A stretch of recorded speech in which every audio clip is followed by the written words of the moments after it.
Sacrifice এই শব্দটার সাথে কেমন যেন আমি নিজে এই শব্দটা ভীষণভাবে ওতপ্রোতভাবে জড়িত। আমরা যে কোনো জায়গাতেই কোনো কিছু পাওয়ার জন্য নিজেকে সবার আগে স্যাক্রিফাইস করতে শুরু করি।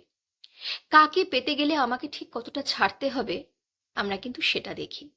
কাকে কতটা স্যাটিসফাই করার জন্য আমার কি কি ছেড়ে আসা প্রয়োজন আমরা কিন্তু সেটা আগে দেখি।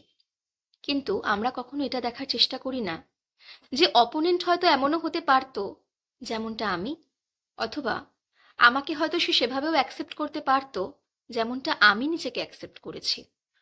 আমরা অপোনেন্টের সাথে কথা বলার থেকেও বেশি নিজেকে স্যাক্রিফাইস করতে বেশি কমফর্টেবল, তাই নয় কি? আমি যদি আপনাকে আজকে প্রশ্ন করি আপনি নিজেকে কতটা ভালোবাসেন, আপনি হয়তো বলতেই পারেন আমি নিজেকে সবচেয়ে বেশি ভালোবাসি। কিন্তু মানুষ যাকে সবচেয়ে বেশি ভালোবাসে, মানুষ কি তাকে কষ্ট দেয়? আপনি তো অপোনেন্টকে কষ্ট দেবেন না বলেই, তাকে ভালোবাসেন বলেই তাকে আপনি ছেড়ে যেতে পারছেন না। তাহলে নিজের কাজের বেলাতেই কেন একমাত্র তাকে ছেড়ে আসা? আমরা সবসময় মনে করি যে আমরা যদি ছাড়তে পারি তাহলেই আমরা ভালো থাকতে পারবো।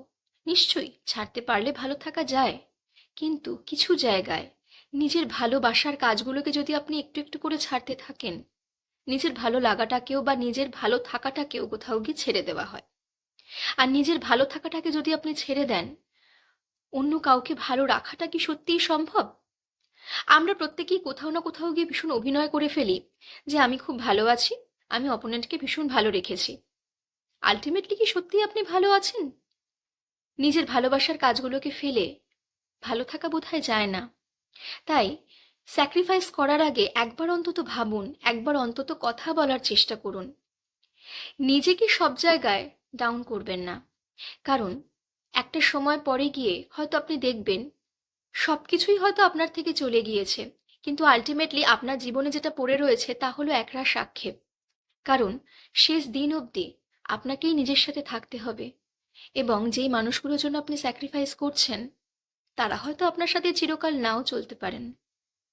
তাই নিজেকে সবার আগে গুরুত্ব দিন, নিজেকে একটু বেশি ভালোবাসুন, নিজের কথা একটু ভাবুন। নিজেকে ভালো রাখলে দেখবেন আশেপাশের প্রত্যেকটা মানুষকে আপনি ভালো রাখতে পারছেন।